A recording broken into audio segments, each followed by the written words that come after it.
All right, we're going live. Thanks everybody for joining us. This is Voltage Control Lab, Spring Break Edition, Mod City Live, all by myself. We're going to hopefully be able to have back Victor and Sparks in the near future. We'll see how the social distancing goes. But give a shout out to our homeboys Victor and Sparks in the chat if you guys get a chance. Um, okay, today we're getting into FM synthesis, and while we let people get notified and come in here for that, I'll just reiterate our website, voltagecontrollab.com. You can go and sign up for our email list there. Um, you can go and follow us on Twitter at vcontrollab, at Voltage Control Lab on Instagram. That's pretty much all of the social media that we do for Voltage Control Lab.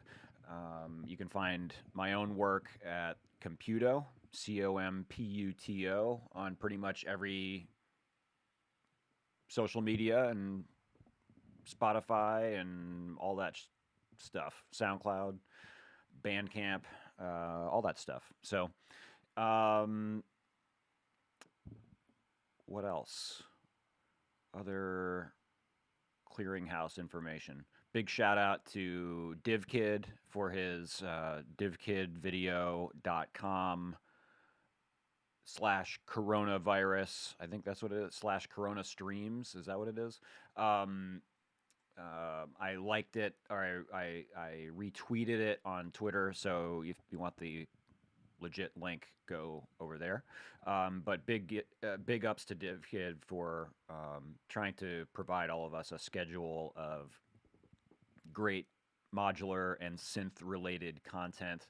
Um, Zola Jesus, who Tom Hall mentioned a couple of weeks ago when we were lucky enough to have him on prior to all of this mess. I just suggest you go check out our interview with Tom Hall. It's extremely entertaining. He's one of the best dudes. So, highly recommend you go and check out that. In that chat, he mentioned someone he follows on Twitter, Zola Jesus, who's an outspoken advocate for independent music and um, music technologist and producer and composer herself. She's launched, I guess it's maybe choir.tv, KOIR.tv, which is another kind of clearinghouse schedule of live streams, Twitch, YouTube, Instagram, wherever people are doing live streams and related to music.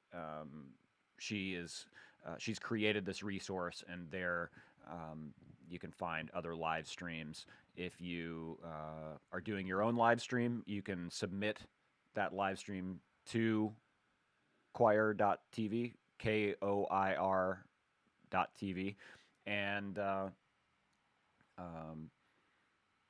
hopefully get some extra views. We'll see. But there's a lot of, I think, grassroots innovation happening now. So, uh, you know, support. I'm not asking for any kind of donations or anything like that. Uh, we'll see if the need arises some point in the future. But if you guys feel like you are getting something out of this and you want to contribute, I would just say go to the Red Cross or something like that and contribute and to a charitable organization that's actually doing some good in the coronavirus time. So, um, yeah, just a little bit of info. What's up, Ed Sweeney? Good to see you. Um, FX Music, Grant. Great to see you guys. Grant, thanks for checking out the show from yesterday. We got pretty busy with the envelopes.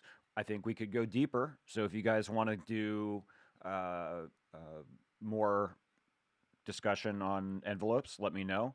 We're going to, I think, be getting into envelopes almost in any other topic anyway. So it's going to be kind of an ongoing discussion with envelopes. But Certainly today, when we get into operator and FM synthesis, um, envelopes become critically important to shaping interesting sounds. What's up, Terror? Good to see you. Mark, what's up? Good morning. Good afternoon, I suppose. Uh, yeah. If you noticed, we have a dancing baby on the modular system over here. Um, I last night was watching Ross from Moffinzeef on Vern's World on Twitch, twitch.tv/Vern's World, world with a zero instead of an O. Um, Ross was singing music from the early 80s, late 70s, doing kind of a karaoke style performance last night on Vern's World. And I checked him out last week too. He did, what was the one last week? I can't remember. Um, the, uh, I can't remember what last week's show was. It was something equally as insane.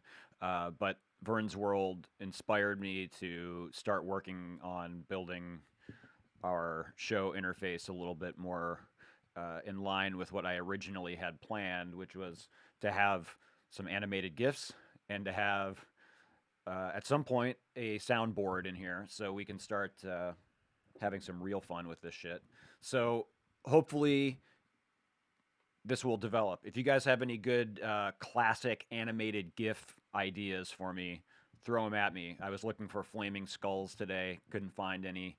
Um, I wondered if flaming skulls might be a little bit too morbid for uh, our current times, anyway. But you know, we got to go with the classics. I think, and maybe we'll get a glowing yin yang in here at some point too. But I had to start with the dancing baby at least. That one was just obvious. So if you guys have any other recommendations on that front, let me know. Astrofish, what's up? Um, okay, so we're going to talk about FM synthesis today, and this is a deep topic, which maybe we'll have to swing back around on when we get to something like uh, when we kind of get down the line on uh, into modular synthesis. But um, before we get there, I think the concepts are probably the most important thing to consider. And, FM synthesis in its kind of expected form, I think, in the modern times, is something that's best done in the digital world, or at least for predictable results. It's best done in the music or in the digital world. It's also easier to conceptualize in the digital world because, well, I think you'll see once we start getting into some simple explanations on how FM synthesis works that once we start to apply that into a modular world, things start getting expensive. Things start getting overly complicated uh, uh, to keep track of all of the patching. There's a lot of things necessary to make FM synthesis operate, for lack of a better term, operate in a musical way. So we're going to see why that's the case pretty quickly, I think. So let's start. We will actually start in the modular universe. I'm just going to do this in VCV Rack because I did not have time to set up the modular synth for this today. But we can absolutely do that. And in fact, I think um, a good discussion for another show would be complex oscillators, something like the DPO or the any complex oscillator for that matter. They're all going to be in the same somewhat family of functionality, and so I think that would be its own show. I think it could be another day. So maybe we'll do that on Thursday or something like this. Just to float an idea to you guys, I'm thinking about making Wednesdays a let's make a track together day. So I will sit here, take recommendations and ideas from you guys, and compose a track from maybe beginning to end. We'll see how long we can actually cram that process into. Um, that can include using hardware, using software, using vocals. That might be a challenge considering the live streaming system. But hey, we might be able to get it to work, and I'm up for that challenge. So I think that would be a fun thing. Just building a track each day. You guys can recommend every day could be a different genre, different tempo. You guys can recommend what instruments to use, things like this. All that I think would be an interesting uh, exploration to do together, and we see all kinds of you know techniques and stuff in that process. Even just watching somebody make a track, I think, is a useful exploration. But if we do it together, I think it'll be a lot more fun. So, without further ado, let's get into FM synthesis. I'm going to bring up VCV Rack to start, and we're going to get into operator in Ableton briefly. But let's switch over to the desktop for a minute. And okay, so when we start up VCV Rack, remember VCV Rack is a free application. And let me know if you guys have any problems with audio or video, these types of things. The VCV Rack and Ableton and live streaming might be a lot for the computer, but I haven't gotten any errors yet. But um, when we open up VCV Rack, we're going to see a patch kind of like this, where we have some MIDI coming in. We can set that to our keyboard. Uh-oh, VCV Rack crashed. That might be because I'm already using that keyboard for Ableton. But okay, we're going to simplify this patch. What we're going to do is we're going to create the simplest tone generator we can make. Okay. Akemi's Castle is a great module, and I think that will kind of um, dovetail with our discussion of operator in Ableton, because we're going to see it's a module that's designed much like Ableton or much like operator, I should say, not like Ableton, to perform digital FM synthesis in a more controlled environment.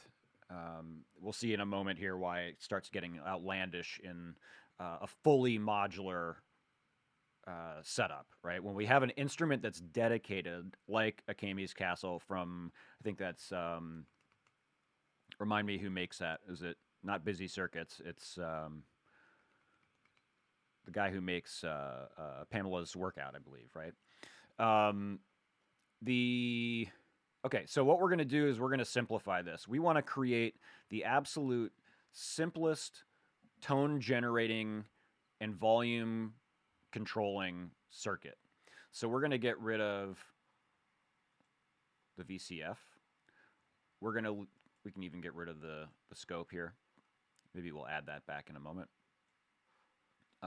We're going to take a VCO, and we're going to take a sine wave out of that VCO and send it into our VCA.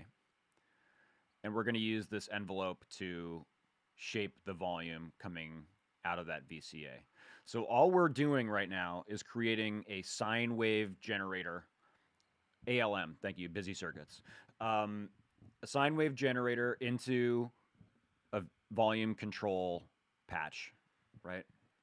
VCO plus a VCA and an envelope to control that VCA, the level of that VCA. So if we were to take the envelope off of there, then we get this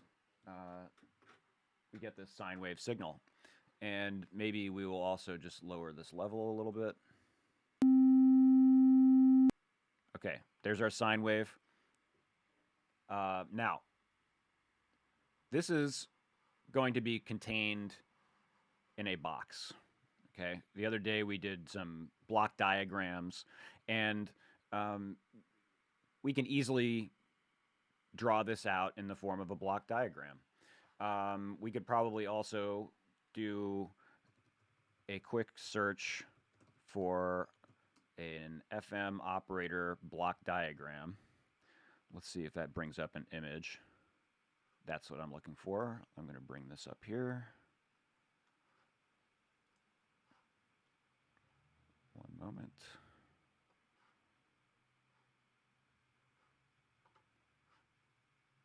Okay, so try to use Wikipedia examples for most of these images so that I don't get in any uh, potential legal issues with showing other people's images. Okay, so this is basically what we have here. We have an oscillator going into a VCA with an envelope generator. Okay, the oscillator's pitch is going to be controlled by our keyboard. The envelope generator's attack and release times will be controlled by the note on and off from our keyboard or the gate from our sequencer or something like this, right? But this is now all put into a box, right? Sine wave into VCA with an envelope. This is the volume control. This is our tone generator. This all goes into a box, and that box will go by another name. We'll now call this container an operator. Okay? So when we do that, we're going to start getting into a, well, let's think about this. We have to take the VCO, the VCA, and the ADSR, and if we want to perform FM synthesis, we're going to need at least another VCO, right? So let's maybe add another VCO. Come down here to the built-in VCV options. Okay, we're going to take a sine wave out. We're going to route it into our FM input. And maybe now we'll add that scope back in. What's up, curtains?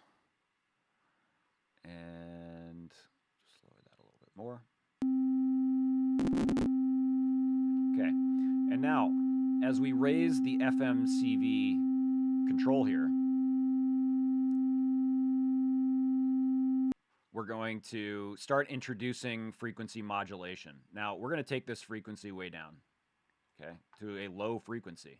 We can even see this thing flashing now as opposed to this one, which is just looks like it's just yellow. So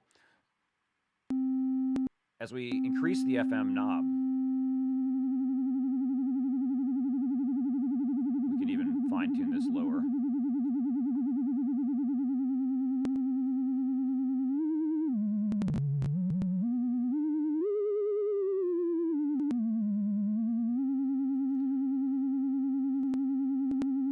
Now, I'm not controlling that with a keyboard right now. We could, but I'm afraid it's going to crash Ableton again, or crash VCV Rack. We're using right now basically an LFO. In fact, we could just actually try a proper LFO. Here's an LFO, the sine wave out into the, FM input. And again.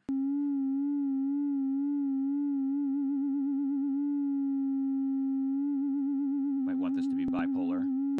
That way it oscillates around the pitch on the VCO.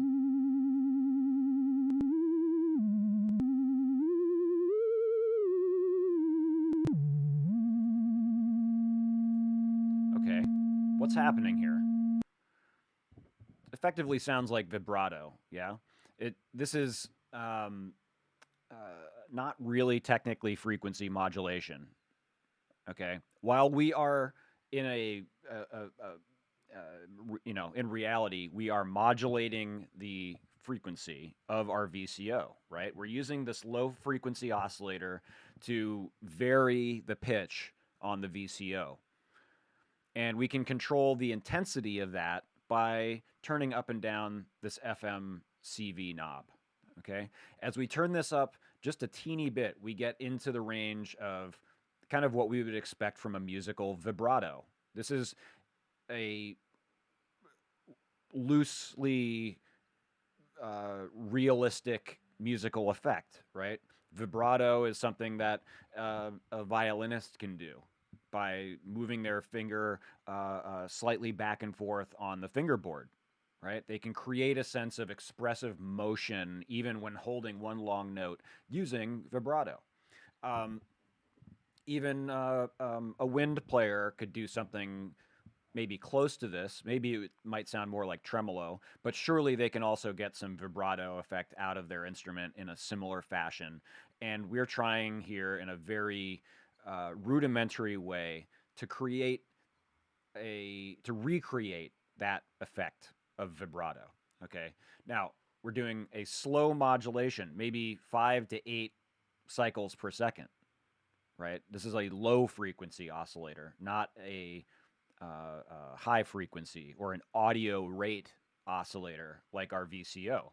The only difference effectively between these things is that one is operating in the range of human hearing, 20 to 20,000 hertz, as opposed to the low frequency oscillator, which might give us a little bit more range of control in the lower than 20 cycles per second range.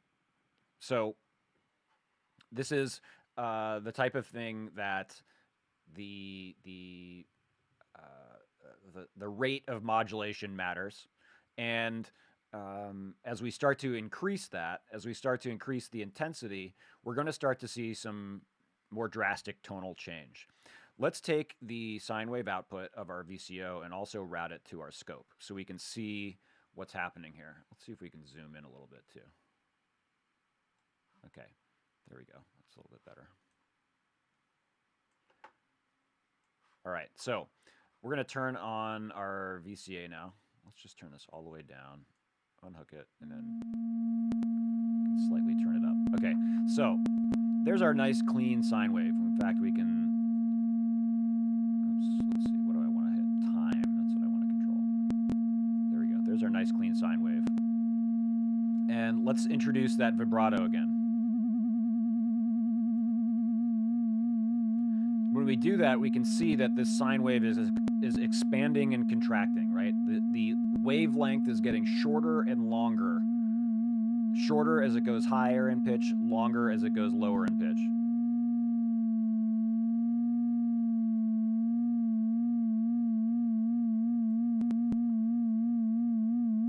And as we increase that FMCV VCA control,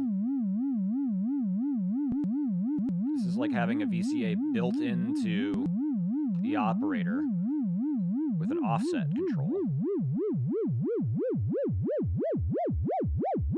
Okay, so we can see we can go pretty drastic with our FM modulation, the amount of modulation. And as we speed up the frequency,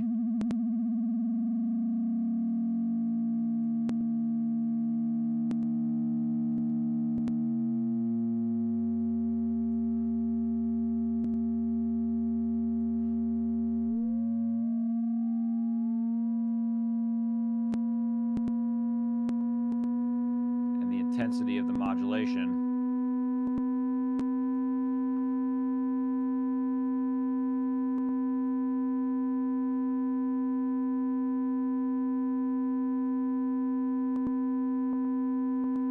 Might be my computer doing that.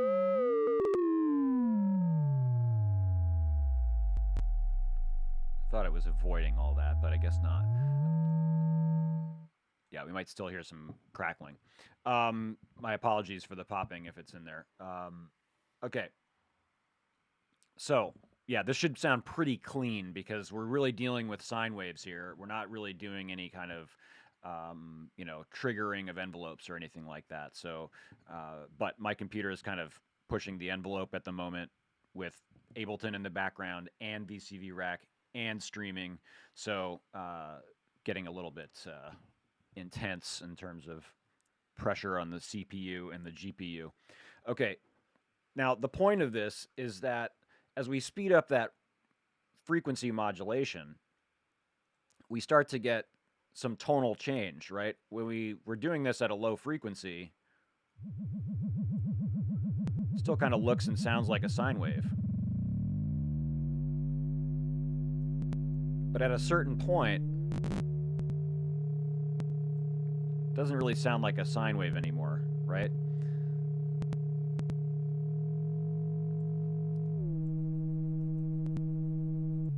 And we're still really not doing any frequency modulation. We're getting closer, but this at least not officially frequency modulation, right? We're still using one oscillator and adding it to what we just talked about being a self-contained operator.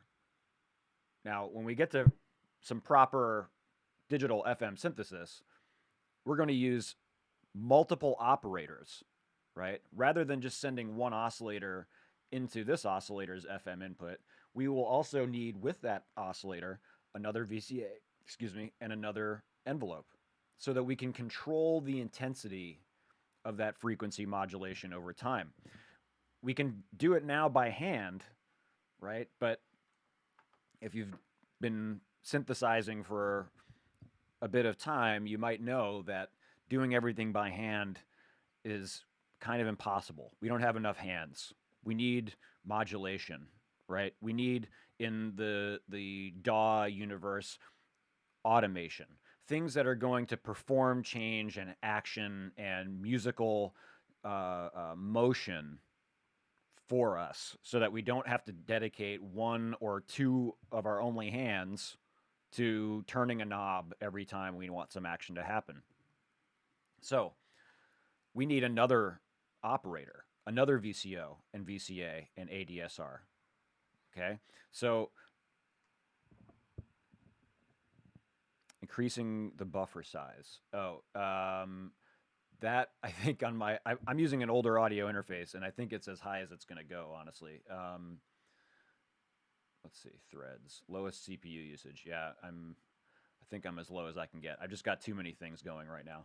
I appreciate the feedback though, and I'll see what I can do about that. Now, let's just see if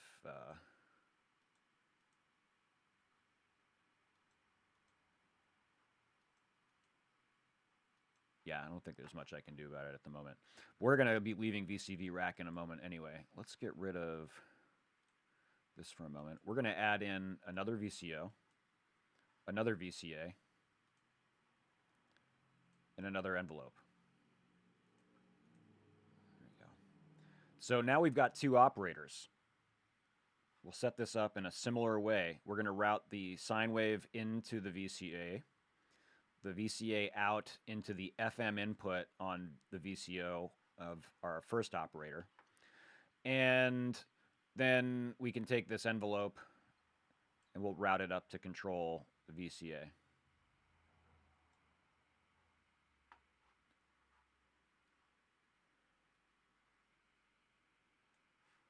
Oh, good call, dude. Thank you. I appreciate that. Very good call. So that's where you can raise the buffer size for um, the the VCV rack audio stream. That helped actually. That dropped my CPU usage by like 3% at least. And again, I'm using way too much stuff on this computer right now. Just trying to do what I can do here. Okay, so let's drag this a little bit further to the left, and maybe what we'll do is we'll set up something to trigger our envelopes. Let's see. Let's try to find a. We'll just use another LFO, and we'll use the square wave output, and this will trigger or gate our envelopes. Okay. What's up, Wambra? What's up, Wambra? G Dizzle, thanks for joining us. Michael, thank you again for that that great piece of advice on the Audio 8 output. I got confused for a minute because I used to use an Audio 8 DJ from Native Instruments, and now I'm using an Audio 10, and I was like, no, I'm not using the Audio 8 anymore, dude. But then I was like, oh, he wouldn't know that. Okay, so let's turn this thing on a little bit. Okay, so right now, we've got an LFO driving a rhythmic pattern on our envelopes, right? This set, the VCO, the VCA, and the ADSR, this is essentially our main operator, okay? We can call this one the one that we're hearing, the one that's routed to the output. This is our carrier. This will make a little bit more sense once we actually condense all of these things into our operators. This one here on the left is our modulator. It is not actually being heard. The effect of it on the frequency of this VCO, of our first carrier operator, is what we're going to hear. And as I turn up this FM CV knob,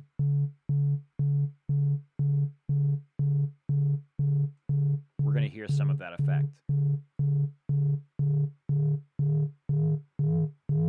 Just turn that VCA all the way up. And let's set our envelope to be a little bit more simple to follow. Just going to turn off the sustain and the release. So we have a nice fast attack and slightly slower decay.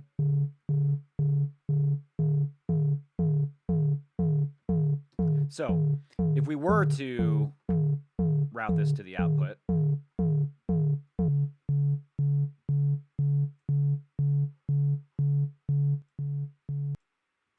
it should sound very similar to what we're hearing on our other channel, with some volume shape, right? It's just a sine wave.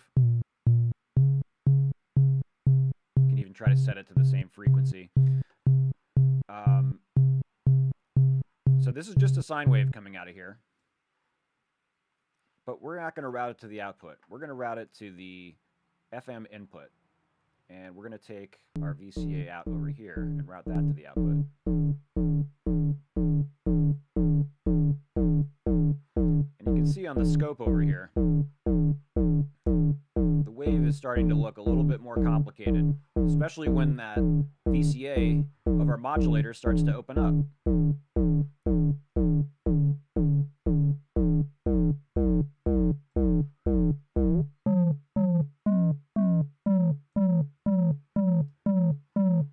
Okay, now, are we starting to see a problem here? This is already getting to be a little bit expensive in terms of module use, right? We need a dedicated VCO, VCA, and ADSR for each of our operators. Each of those has a number of different controls on them. And then, you know, they're kind of limited in functionality as well. The tuning of these things, it's hard to get accurate. I mean, in VCV rack, at least it maybe gives us a little bit of flexibility, but on a hardware modular synthesizer, this might become very cost prohibitive, especially once we get into using more operators, because this is like the most basic FM, right? We've got some sine waves. We've got some VCAs to control the level out of each of those sine waves, and an envelope to shape that level. And how those operators then route into each other or to the output starts to become another complicating factor. There's going to be wires all over the place. There's going to be controls all over the place. There's a lot of things to try to get wrangled now. And it starts to very quickly start to become confusing and expensive if we're doing this in a hardware world. So this is where we maybe leave VCV rack, because once we know that an operator contains a VCO, a VCA, and an ADSR, then we can look for those things in another environment, and we can start to conceptualize this whole messy process in a slightly easier to visualize block diagram. So let's continue back, or let's consider the block diagram we just looked at right here. Oscillator into VCA into envelope generator, okay? And this box that contains those three things is our operator. Okay. Let's close that. Let's close VCV rack. Thank you, VCV rack. You've served your purpose. And now we're going to come over to Ableton, where we're going to see a built-in synthesizer called Operator. And Operator, I mean, it's not the most helpful that this thing is called Operator, as well as containing multiple operators It's a little bit confusing, maybe. But operator, the synthesizer, is a 4-operator FM synth. What does that mean? Well, if you notice here on the left side, we have 4 little sections, 4 tabs, right? And as we change from one to the next, as we click and highlight on one or the other, this or any of these 4 sections on the right side, this central area will contain the controls for that given area. So right now we've selected operator A, and inside of operator A, right here on this section, we see that there's some coarse and fine, most likely tuning controls. There's a level knob, and inside of this contained section, which attaches to operator A, we have an envelope, an attack, decay, sustain, release envelope with some bells and whistles, right? This isn't like every other ADSR, every other basic ADSR envelope we see. This one has a couple of extra functions, including looping, okay? And then we have an oscillator section where we have a number of different waves. We're going to start with sine waves because, well, we'll talk about why in just a moment. But we have an envelope, we have an oscillator, and we have the VCA, which is basically controlled by this level. This is one of those instruments where we don't see a dedicated VCA section of the synthesizer, but this envelope that's built in is controlling that VCA. Okay, now we've got 4 of those. Each one contains the same functions. Each one is independent. We can set the envelope shape on operator A and come up to B and notice it has a completely independent envelope. We could set operator A to be a square wave, and we look back up on B and we see, oh, it's still a sine wave, and its envelope is still the same shape it defaults to.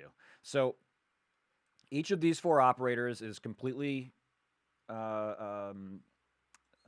self-contained and has exactly those things that we just looked at in our VCV rack operators: an oscillator, a VCA or volume control, and an envelope for that volume control so that we can shape it over time, okay? So how we arrange those operators starts to become one of the critical functions in FM synthesis.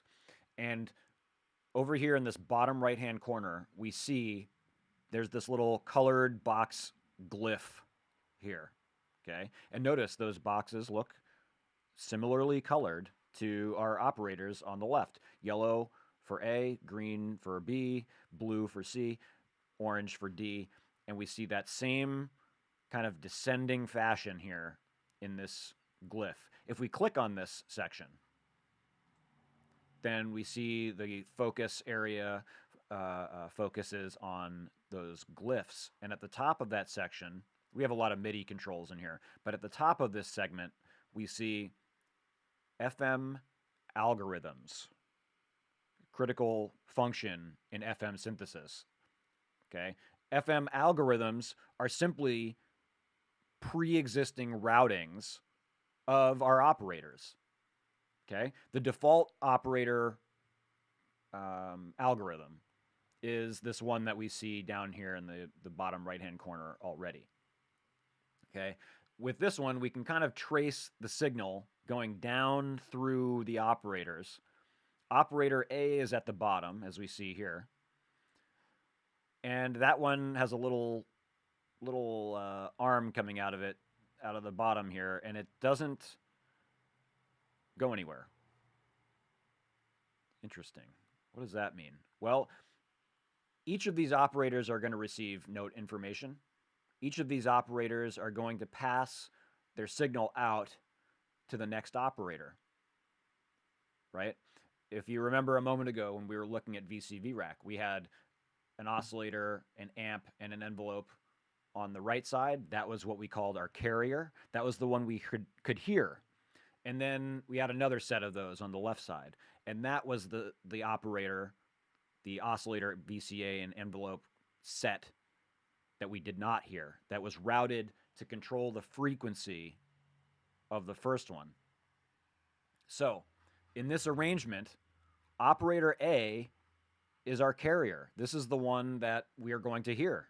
This is the operator that's routed to the output. And that's what we're going to see with each of these algorithms. Any one of those colored operators that we see at the bottom of a set of other operators is going to be a carrier, an operator that we hear the output from. Okay, so in this example, A is the only one we actually hear. D is modulating C, C is modulating B, B is modulating A, and A is actually carrying the signal to the output to hear it. So maybe we'll simplify.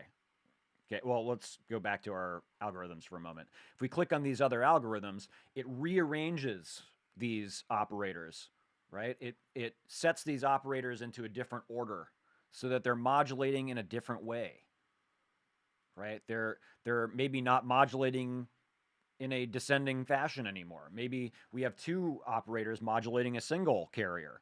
We have maybe three modulators modulating A directly as opposed to in this descending fashion. Each of these algorithms gives us a different tonal result from the same setup. Whatever we dial in over here in our operators, if we change the algorithm, it's going to change the tonal result of the sound. And we can come all the way down to these options where 3 or 4 of our operators are carriers. And on this last one, they're all carriers and none of them are modulating each other.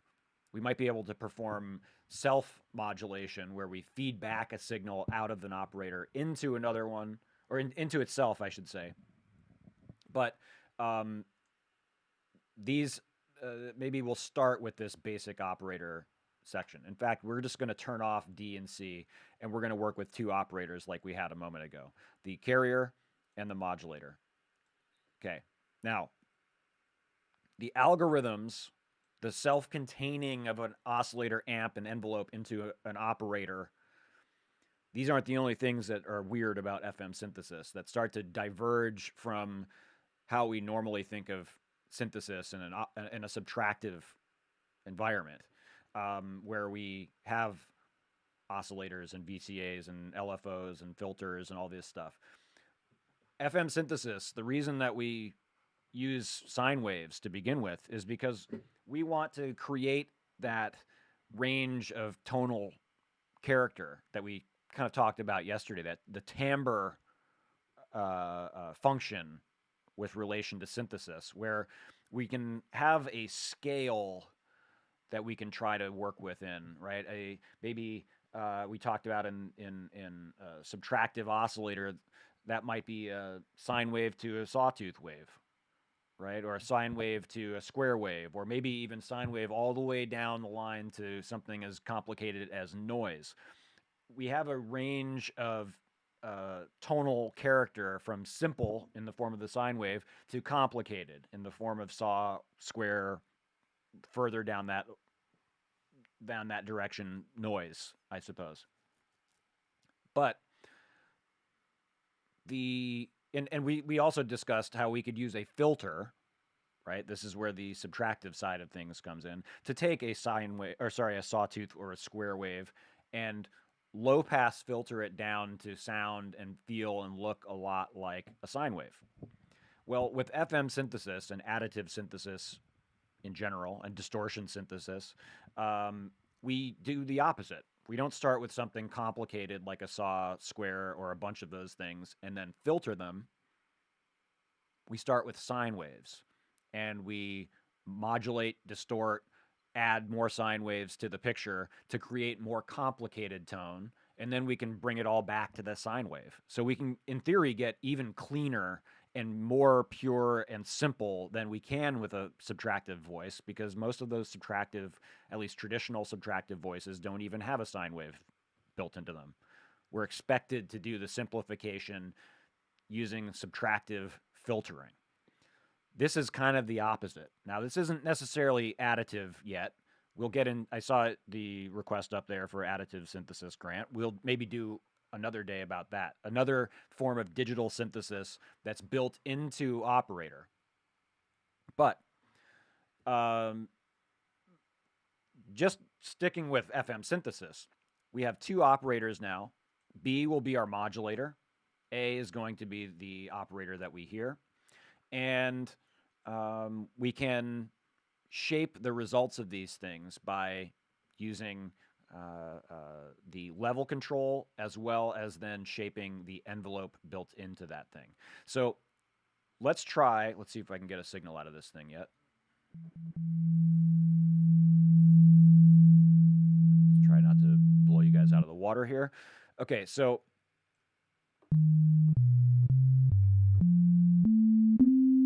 we're going to try turning up the level knob on operator B. I'm going to play an A.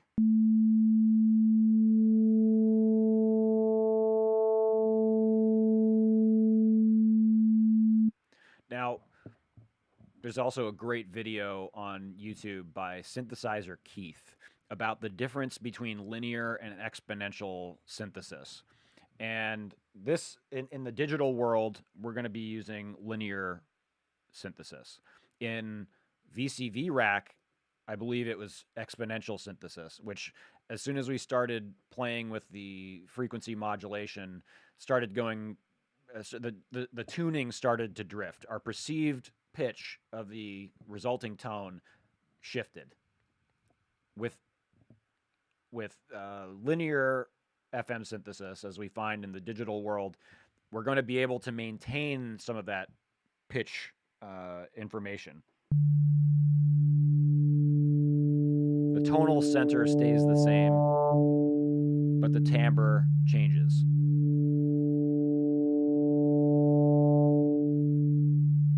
And I think very useful in this process would be the spectrum tool. Certainly an oscilloscope will also be very useful. But we can go from something very simple, like a 110 sine wave,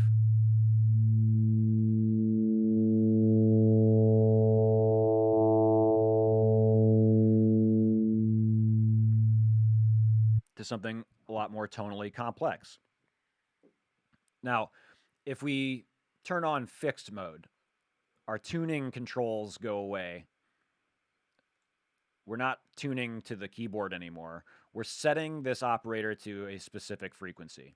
And in this orientation, we see the frequency knob and a multiplier of that frequency. So if we turn this frequency multiplier to 0.1, whoops, then we're going to get a tenth of this frequency amount. So 10 hertz. We can see it actually even says down there in the very bottom, right below operator, fixed frequency 10 hertz, even though it says 100 hertz right here.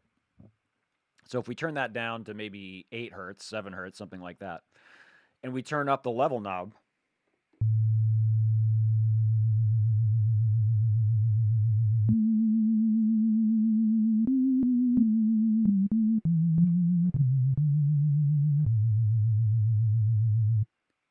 there's that vibrato, right? We've basically set operator B to perform as a low frequency oscillator. And if we turn up the level knob more,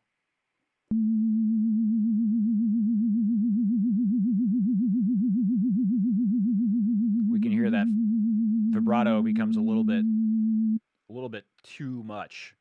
Doesn't sound so much like vibrato anymore. It starts to sound like someone's overdoing it way too much, just being schmaltzy.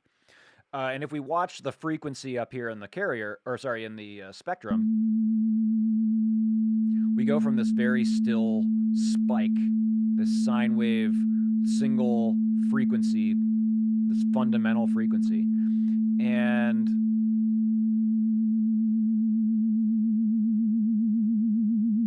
as the level increases,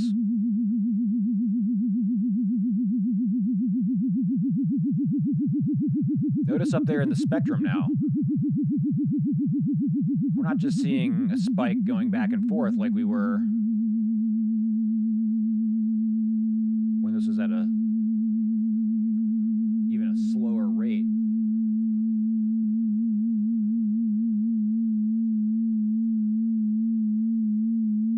start to see this thing bouncing back and forth. But as we speed that up, as we increase the intensity, all of these additional frequencies start to appear. And notice that now the fixed frequency has entered the audio rate. We're at 40 hertz now.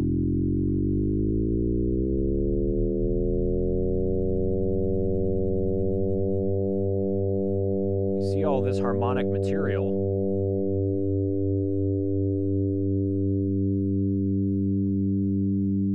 Pac-Man Ghost is kind of like Batman's ears at some point, right? When we're doing a light vibrato.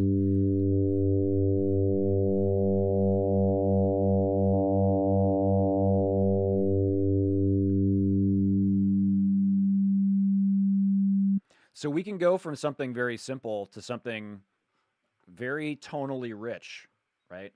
And this is, again, not using relatable tunings as much yet. If we turn off the fixed mode, then our tunings relate to the note that we play on our keyboard or that we sequence in a clip.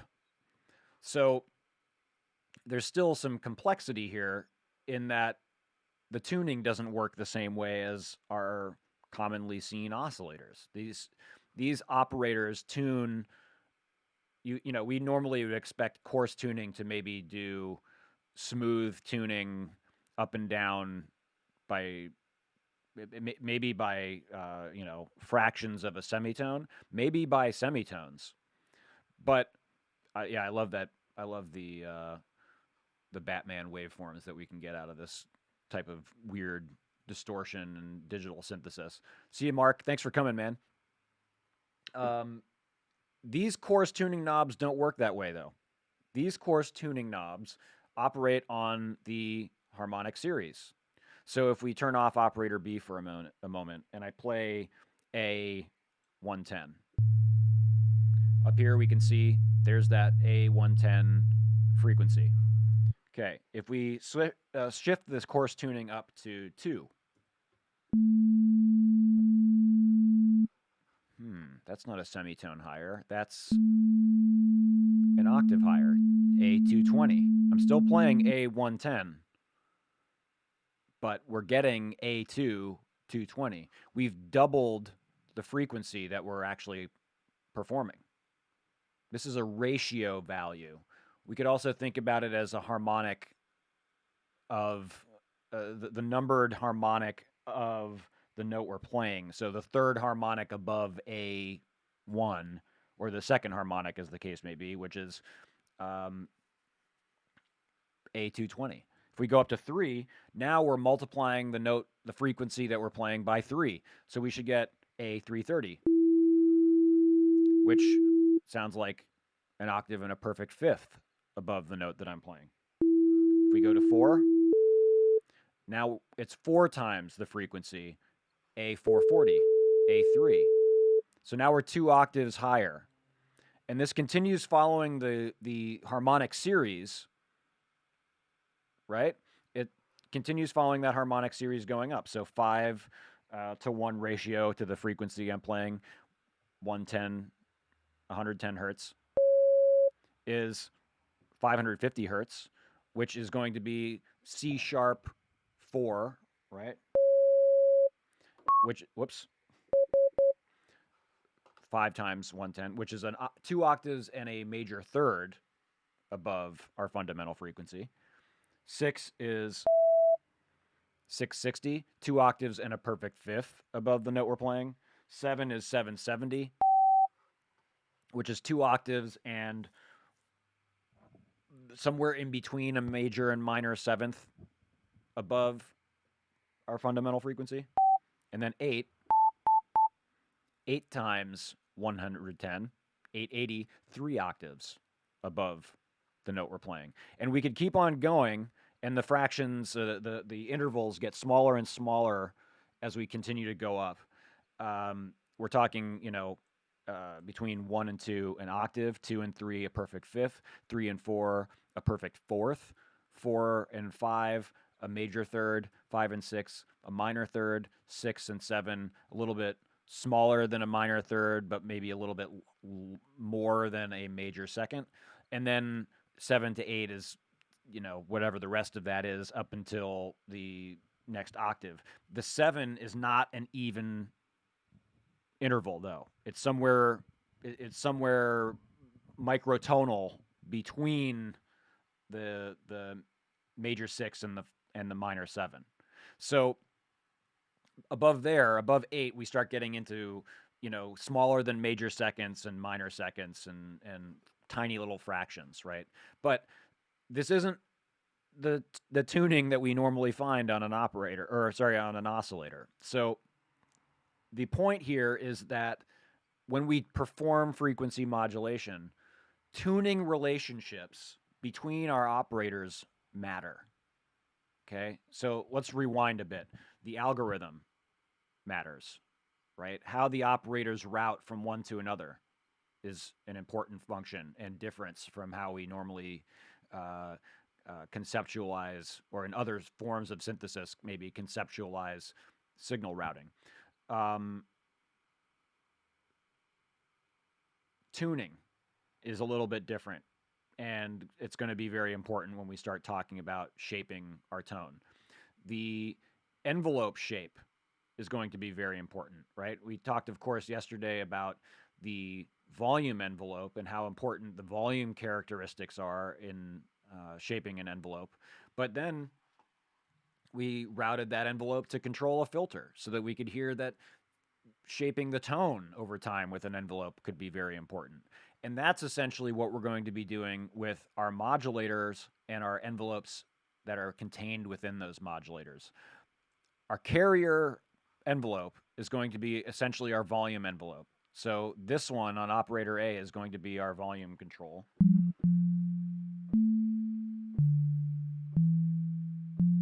Maybe we'll dial that in. Okay. And as we bring up operator B's level, we're going to start to hear, notice its envelope is kind of a full sustain. So we're going to hear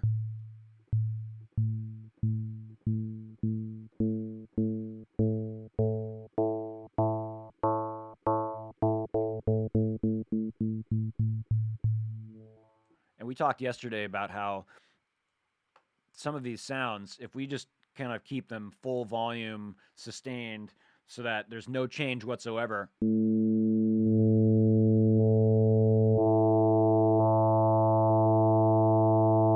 might start to get very annoying. Not necessarily the most musical sound,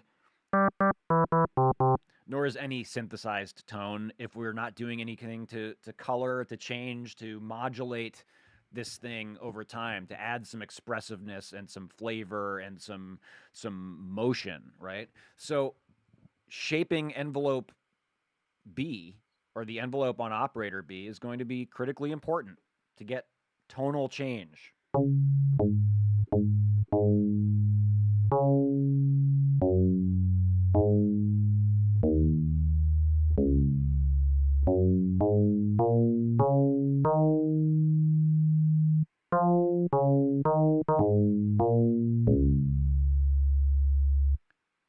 Exactly right, Wambra. It simulates a low pass filter. It's going the opposite direction.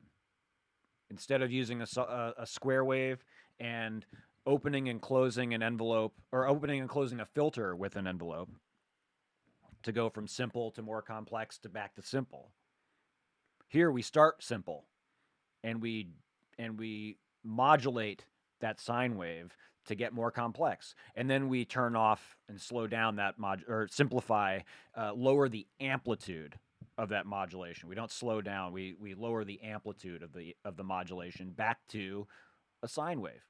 So as this envelope starts, we hear the clean sine wave from operator A. In fact, we can push the attack time away a little bit. That way we're going to hear it come in from a sine wave and then dial back to a sine wave. See that? You see the action happening in the spectrum here? Um, yeah, exactly. It's maybe not technically additive synthesis as the technique would go, but it is additive compared to the subtractive mindset that we're using when we employ a filter. In fact, we can just turn off this filter for the time being. Um, we're really just kind of trying to get into that mindset of sine waves being made more complicated and then being dialed back to less complicated. So, very important point there. Um, Subtlety and control become very important with FM synthesis. The shaping of the envelopes, the the overall amplitude or level of our operators becomes very important. And then as well, the tuning of our relative operators becomes very important. You can imagine, but you don't have to imagine because we're going to see it happen here in a moment. As we start to increase the pitch of our modulator B, we're going to start to see more harmonically bright characteristics in the results up above. So, what happens? Let's take a sine wave and let's take another sine wave. And as we increase the level of this modulating sine wave, we start to see all this additional harmonic material show up, right? And we see as we notch up and up and up, there's some shifting around of those frequencies. Okay, let's click on the background here and just play an A that's one sine wave modulating another sine wave, totally in tune. Maybe we'll try to create a little bit of some smoothness there, some uniformity from the loud frequencies to the quieter frequencies. Okay. Now, what do we see there? We can even hover over these frequencies. A110. That's the note that I'm playing. What's this one up here? A2, 220. What about this one? E3, 330. A3, 440. I feel like we've seen these frequencies a moment ago. C sharp 4, 550. E4, 660. These are all multiples of the frequency that I'm playing. Huh. We just saw that when we were playing with the coarse tuning, right? We saw that exact same distribution of harmonics. And maybe another interesting examination, what happens if I load a sawtooth wave to a digital sawtooth wave? What harmonics are present then? Let's maybe watch our volume. Ah, look at that. The frequencies are popping up in those same cavities where we see the harmonics that were created from our sine wave modulating another sine wave. There's that one, A110. There's that one, A220, E330. This one was coming up under A440. Those frequencies are the same. So when we start to talk about and to think about this technique in opposition to subtractive synthesis, where we might take a sawtooth wave and filter it, kind of crazy, right? Like it's literally the same harmonic content there. The exact same harmonics are present. There's just a little bit of volume shifting, which results in some slight tonal change, right? In fact, if we were to load up an oscilloscope, we might notice that a sine wave might look, or the frequency modulated sine wave might start to look a little bit like those waves. Now, it depends on the oscilloscope, but the the point here is the harmonic material that's there, right? It's very similar to these waves that we've seen before. Okay, well, what happens when we turn on operator B and we perform our frequency modulation? Let's also make sure we go back to sine waves. We don't need sawtooth waves yet. Okay, so here we see this distribution of harmonics. What happens if we take our modulator operator and shift it up an octave, right? We'll just move it to a coarse tuning of 2. So now we're modulating at double the frequency. Okay, let's go back to 1. There's 1 to 1. There's 2 to 1.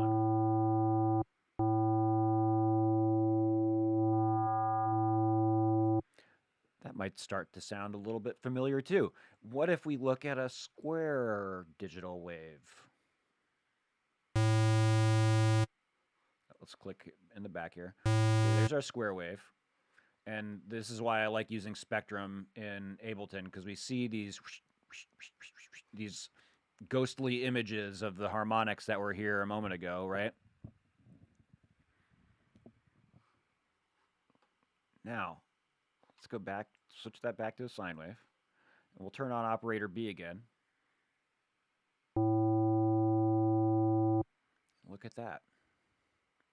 Same harmonics. It's every other harmonic now, right? There's the 110. There's 330. There's 550. There's 770. 990. Right? That's when we start getting up an octave higher into the smaller and smaller intervals. But the point is that we can almost create a sawtooth wave and a square wave just with 2 sine waves, right? Not really doing additive synthesis. We'll do another show on additive synthesis because that starts to employ this oscillator function in operator. Very interesting musical way of creating sounds using basically layered sine waves, lots of sine waves tuned to different the harmonic series essentially. But here we're using only 2 sine waves tuned either in tune or an octave apart, and we're getting not the precise amount and volume relationship of a sawtooth or a square wave, but super, super close, right? And that, to me, is starting to get into some very interesting territory. No offense if you already into that, just saying, because it's always in my mind when I think about this stuff. A few short reads about basic fundamentals of sound. Absolutely, highly recommend doing that. I would also suggest if you want to do some basic sound, technical sound reinforcement, Ableton has an amazing website that is dedicated to conceptualizing some of those things. I think it's learningsynthesis.ableton.com. Let me just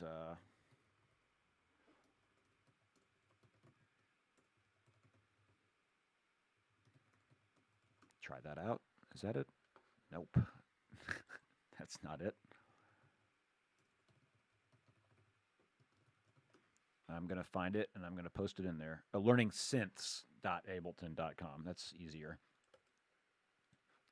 Here's the Ableton website. Really useful visualization, animated graphics, many layers of many levels of information inside of here. I super strongly recommend you checking that out. It's really useful stuff, and these are fundamentals that never cease to be useful to reinforce. Sometimes, I think, especially in sound design, we often need to hear it from multiple sources. So, you're not going to hurt my feelings if you're watching other channels or, going and backing up all of this stuff with other resources. It's frankly necessary because the way I visualize it and conceptualize it might not work for you the same way as hearing it a slightly different way. So I think it's really important to back those things up. Even I'm not trying to big up myself here, but I go back to these resources all the time just to kind of reaffirm the things that I think that I know. Our brains, especially when we deal with sound, are sometimes play tricks on us, and so I think it's very useful to reinforce this stuff. Certainly important to kind of drill it in early on in our process, but I think it's never uh, never a bad idea to familiarize ourselves with the basics and the fundamentals because that is what all of this stuff comes back to. And okay, so now we've started to get this the shapeums the shapeability using tuning, relative tuning, using maybe envelope shapes. What if we start giving ourselves a little bit more control on our envelope?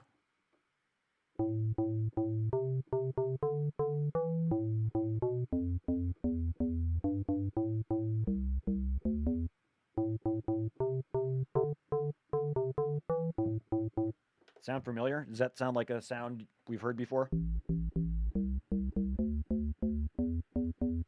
What if we turn this coarse tuning up another notch?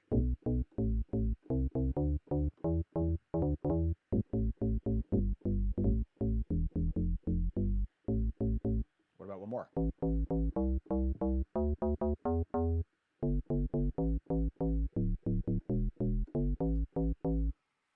To me, that sounds an awful lot like the classic deep house bass.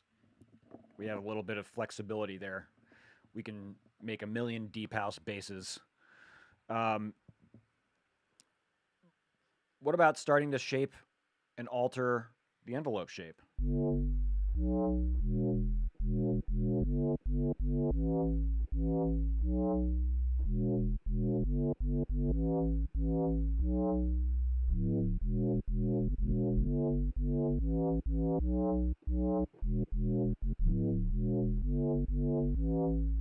Right now, we're starting to think about the relationships of these envelopes. Our volume envelope is our carrier envelope, right? If we shorten and make this a little bit more percussive,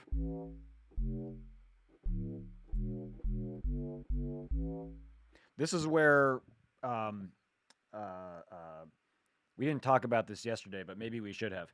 When we're using multiple envelopes, we have to be really aware of the volume envelope shape in relation to the other envelopes. Because if our volume envelope, and this kind of goes back to my point yesterday about not using the same envelope for volume and other things, because the volume envelope needs to be set up to allow us to hear all the parts of the sound that we want to hear, all of the changes, all of the evolving, altering, modulating things.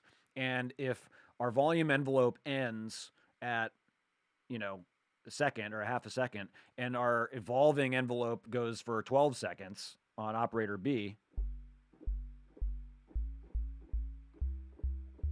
we don't even hear all of that change, right? The operator A is shutting off the volume before any of this envelope can really move along the way to an audible change. Um, so kind of important to think about our envelopes in relation to our volume envelope because if we don't, we might lose some track of what's happening.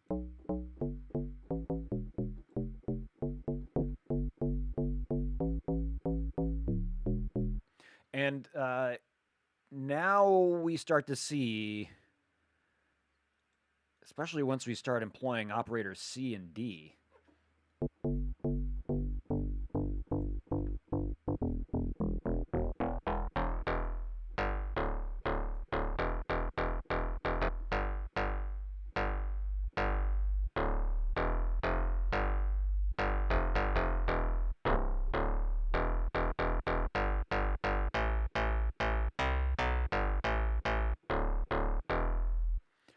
we're starting to see that things are going to get really a lot more complicated as we introduce more operators.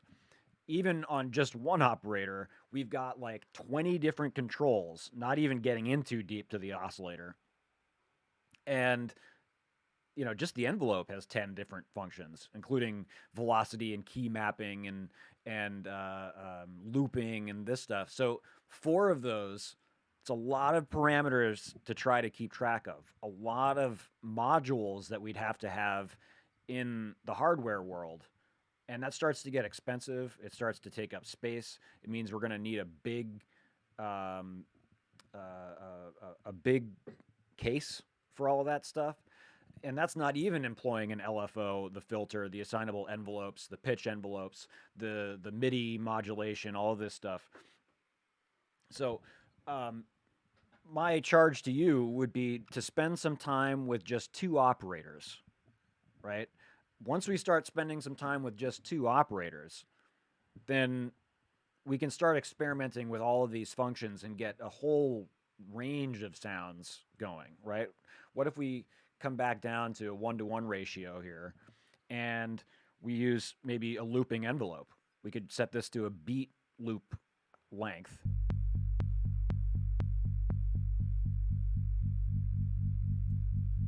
If we go up an octave,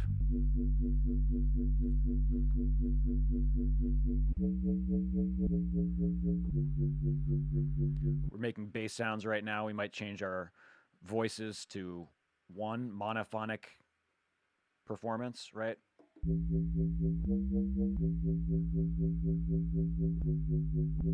could even turn off retriggering.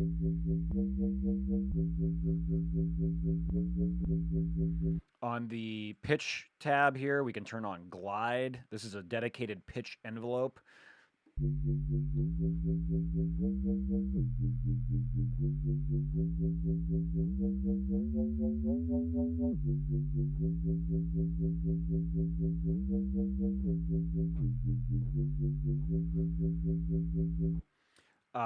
Keep going with the tuning. Starting to get into some dubstep and bass house, like you were saying up there, Wambra. You really want some shredding dubstep? Screw Serum.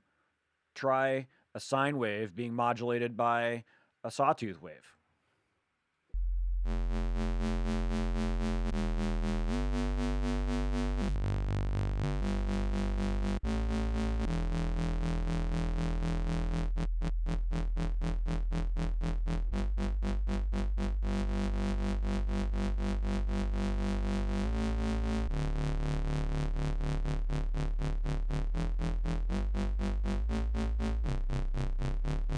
What about a square wave?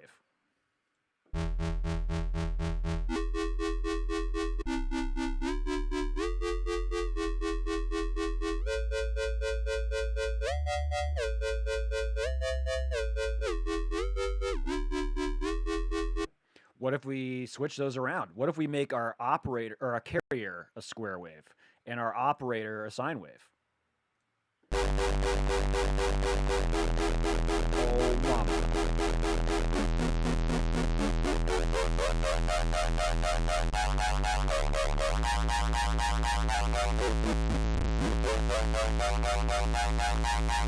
Is that too much for you? We could dial back the whole thing with the.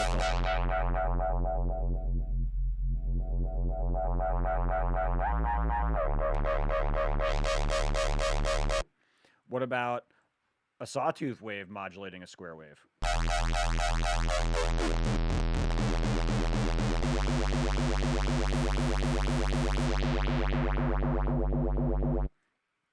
You know, don't screw Serum. Serum's good. I love Serum, but wavetables are a shortcut to this stuff, right? Wavetables are a limited window of the type of shit that we can get from an FM synthesizer, right? We're gonna see a wavetable that has like a range of shapes that will probably cover a thin margin of what we're talking about here in operator and with mixing some of these sounds together. So, you know, I'm not bashing Serum. You know, especially Serum, frankly, in the whole litany of wavetable synthesizers that are available. Serum offers us functions in terms of creating and shaping and manipulating wavetables in ways that most other applications do not. So Serum certainly has some very unique qualities in the wavetable um, family, in the wavetable direction. So probably one of the only things in that style of synthesizers that gives us the depth, the range of control that we have. You know, to use even one wave shape and turn it into a very complex wavetable. So I'm not discounting that. In fact, that's another thing we could spend some time doing in another lesson. But um, FM synthesis is going to provide us a lot of that range of control and tonal shaping, um, and give us really a range that goes way deeper than most wavetables will. So I would just encourage you guys to start up with some simple FM patches. Explore linear FM if you want. If you're going to use a modular synth, explore linear FM for more tunable, pitch trackable results. Exponential for more shredding, cool techno sound effects that maybe get more microtonal or atonal. And again, we could do a whole other show just on that if you guys want to do that. But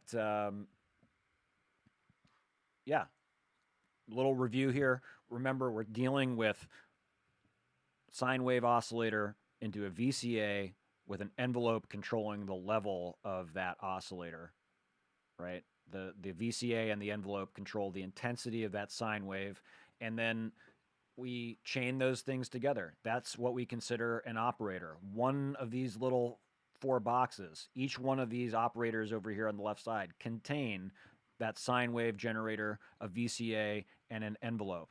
So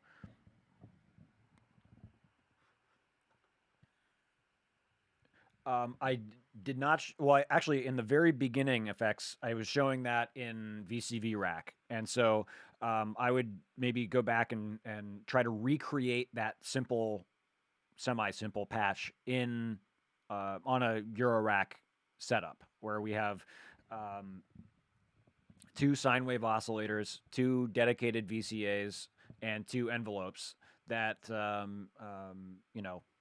we kind of bundle those things together, sine wave into a VCA with a VC with an envelope controlling that VCA. That becomes our operator.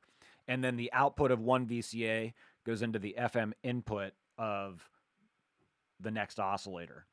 And so maybe go back to the beginning of this video when we were doing it in VCV rack and check it out there. And then on top of that, we'll do another episode that's doing this in the hardware world. I think that would be equally interesting because the the results will be different. It's a lot harder to control in Eurorack. It's a lot harder to get um, what's the right word? I want to say musical results, but that's not fair. You'll get interesting musical results either way, but maybe more trackable results.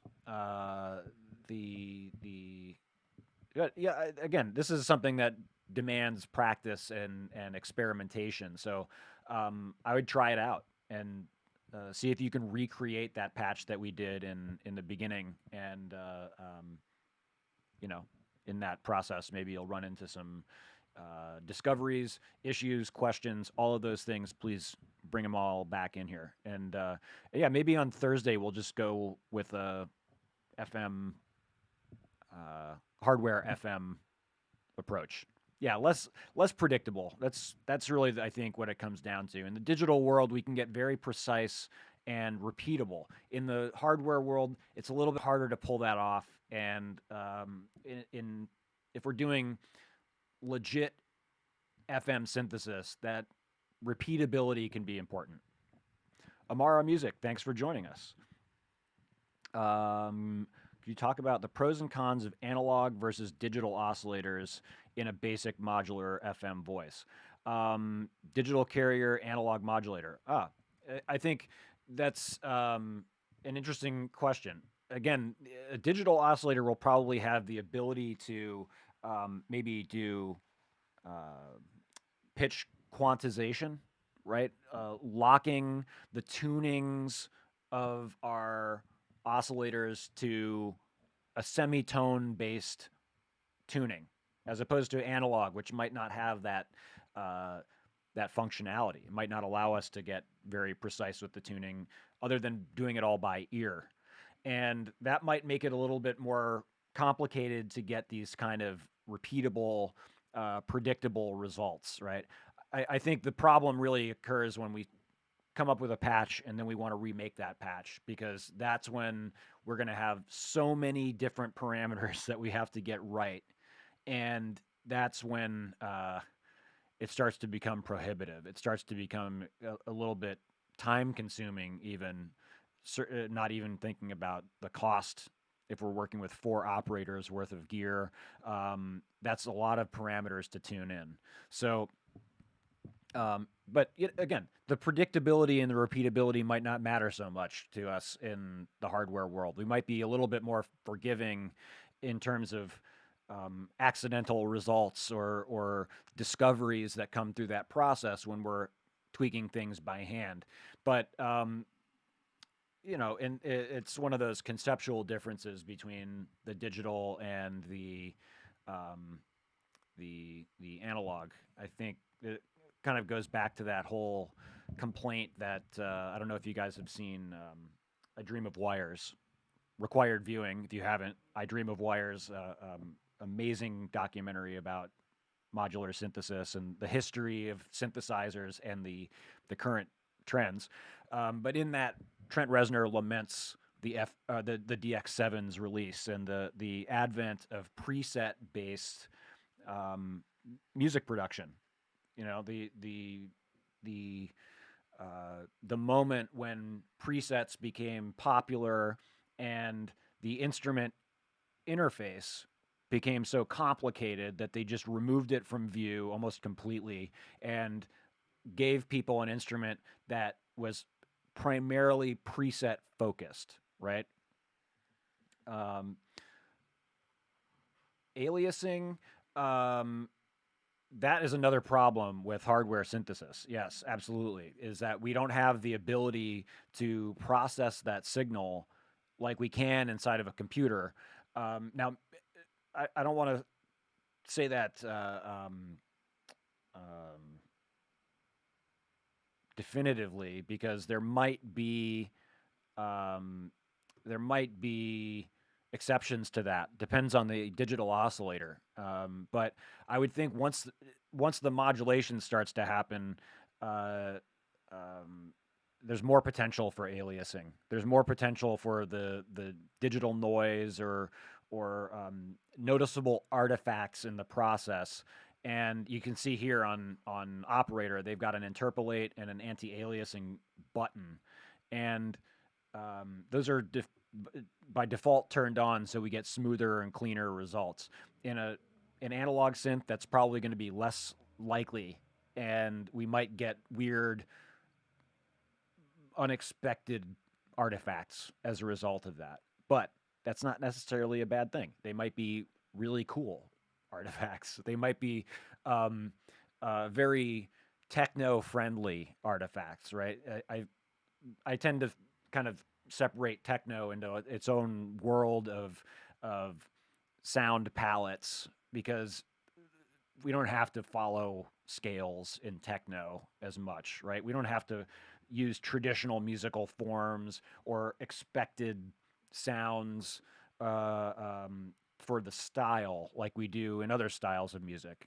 And so I think if we're going for that more, especially left field or techno minded result, those might be interesting and musical things that we could make some good from. But whoops, maybe we'll just turn that off for a minute.